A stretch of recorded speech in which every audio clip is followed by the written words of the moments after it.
Hello everyone, কি অবস্থা আপনাদের? আজকে কথা বলবো হচ্ছে যারা জবের প্রিপারেশন নেন, বিশেষ করে ব্যাংক, বিসিএস সহ অন্যান্য জবগুলা, আপনাদের জব পেতে দেরি হয় কেন, মানে প্রবলেমটা আসলে কোথায়, এই জিনিসটা আমি ডিসকাস করব এবং এটার সলিউশন কি সেটাও দেওয়ার চেষ্টা করব। প্রথম কথা হচ্ছে যারা জবের প্রস্তুতি নেন বা জব সিকার অর্থাৎ জব পাইতে চান, কারো কারো বেশিরভাগ টার্গেট থাকে বিসিএস ক্যাডার হওয়া, ব্যাংকে চাকরি করা, এরকম অন্যান্য কেরিয়ার সহ আছে, প্রাইমারি নিবন্ধন সহ গ্যাস ফিল্ডগুলোতে এরকম। এখন প্রশ্ন হচ্ছে আপনি জব পাইতে দেরি হয় কেন? এটার প্রধান কারণটা হচ্ছে আপনি আসলে জবের প্রিপারেশান নেন, এই কারণে আপনার জব পাইতে দেরি হয়। আমি জানি কথাটা অনেকটা কন্ট্রাডিক্টরি। এটার মানেটা হচ্ছে আপনি দেখবেন যারা ভালো ভালো জবগুলো পায়, ফার্স্ট ক্লাস যে জবগুলো, নবম গ্রেডের জবগুলো আছে, এবং বেশিরভাগই ভালো ব্যাকগ্রাউন্ডের স্টুডেন্ট।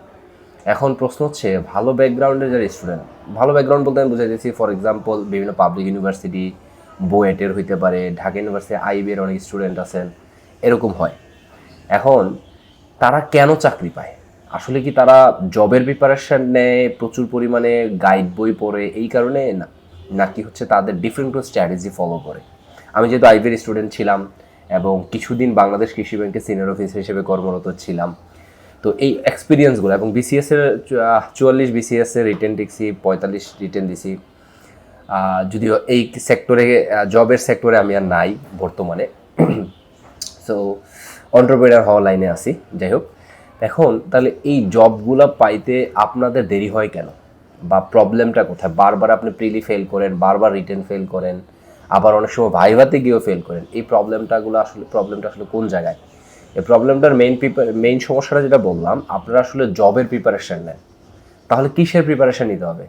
বেসিক্যালি বিশেষ করে যারা অনার্সের স্টুডেন্ট আছেন তাদের ক্ষেত্রে, অথবা যারা এখনও জবের নতুন প্রিপারেশন নিয়েছেন তাদের ক্ষেত্রে একটা কথা আমি স্পষ্ট করে বলতে চাই, যে আপনি জবের প্রিপারেশন না নিয়ে স্কিলের প্রিপারেশন নেন।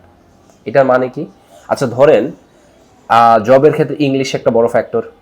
ইংলিশের ক্ষেত্রে আপনি কি করেন? আপনি আসলে একটা জবের গাইড নেন, কোয়েশ্চেন ব্যাংক নেন, নিয়ে হচ্ছে ইংলিশের কোয়েশ্চেনগুলো মুখস্থ করেন, এই কোয়েশ্চেন রিলেটেড বিগত বছরের প্রশ্ন পড়েন, বা এই ধরনের আর অনেক প্রশ্ন সলভ করেন, গ্রামারের রুলস রেগুলেশন পড়েন। বাট আপনি যদি এই কাজটা না করে আপনি যদি ট্রুলি ইংলিশ শিখতেন স্কিলের জন্য, তাহলে কিন্তু আপনার স্কিল, মানে আপনার ইংলিশ নিয়ে আর ঝামেলা পোহাইতে হইতো না।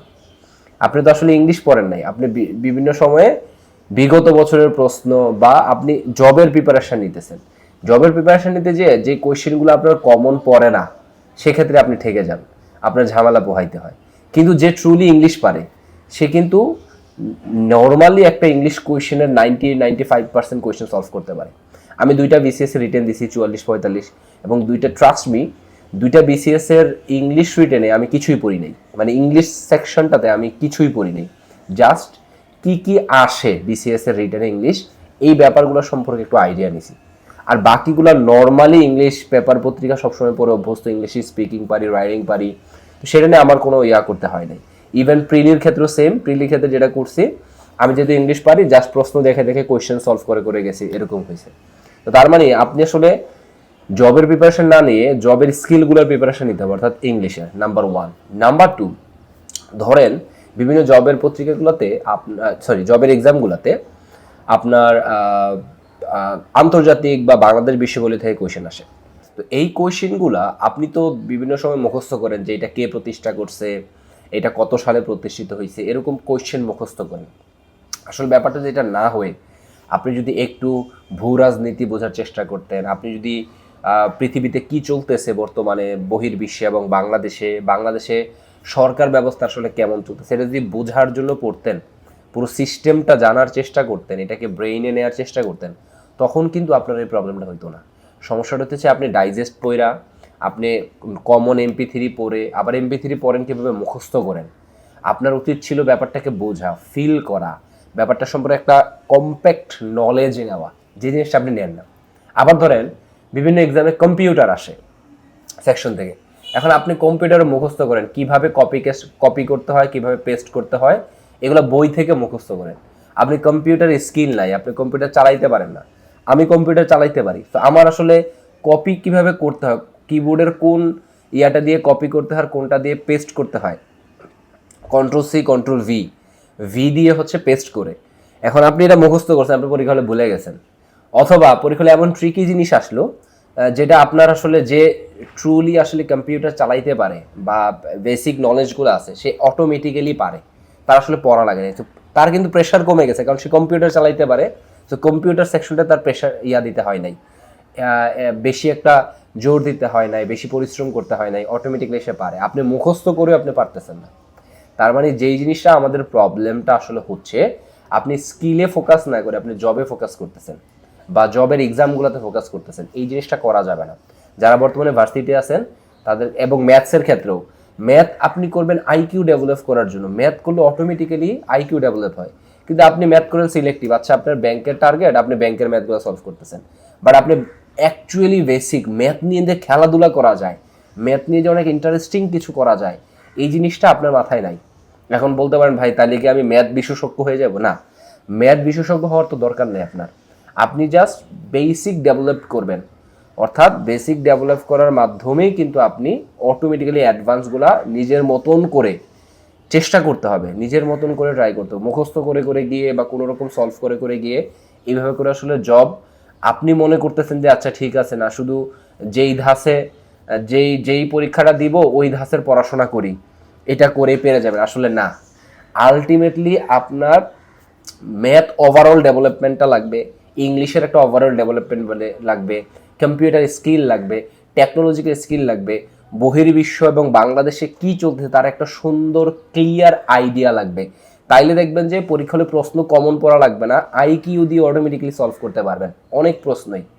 ইভেন বিসিএস এর রিটেনে, ট্রাস্ট মি, বিসিএস এর 2টা রিটেন থেকে এক্সপিরিয়েন্স থেকে বলতেছি, রিটেনে আপনি যা পড়ে যাবেন তার 50% লিখতে পারবেন না, বরংস বাইরে থেকে 50% আপনি নিজেকে বানিয়ে লিখতে হবে। তাহলে বানিয়ে ক্রিটিক্যালি লেখার যে স্কিলটা, সেটা আপনাকে থাকতে হবে। আরেকদিন কথা বলবো যে আপনার আসলে বর্তমান বিশ্বে চলার জন্য কি কি স্কিল দরকার। আজকের ভিডিওটা হচ্ছে এইটা। আজকের ভিডিওতে হচ্ছে জবের প্রিপারেশন না নিয়ে স্কিলের প্রিপারেশন নেন, অটোমেটিক্যালি বাকিগুলো হয়ে যাবে। আপনি এটা করতে পারেন যে জব সেক্টরে যাওয়ার জন্য কী কী স্কিল লাগবে, কম্পিউটার স্কিল লাগবে, ইংলিশে দক্ষতা লাগবে, ম্যাথসে একটা ভালো আইকিউ ডেভেলপ করা লাগবে, বহির্বিশ্ব বাংলাদেশ সম্পর্কে একটা ক্লিয়ার আইডিয়া লাগবে। এগুলো যখন পেরে যাবেন আপনার তখন জীবনটা সহজ হয়ে যাবে, এক্সামটাও সহজ হয়ে যাবে। তখন আপনি অল্প এক্সাম দিলে আপনি টিকে যাবেন।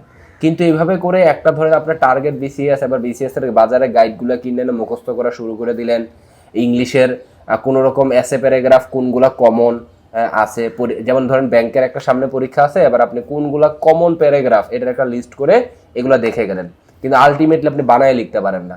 সো কমন না পড়লে কি করবেন, তখন তো আপনাকে বানায় লিখতে হবে। এবং ইভেন যেই বিষয়টা আসছে ওই বিষয় সম্পর্কে একটা ধারণা থাকা লাগবে।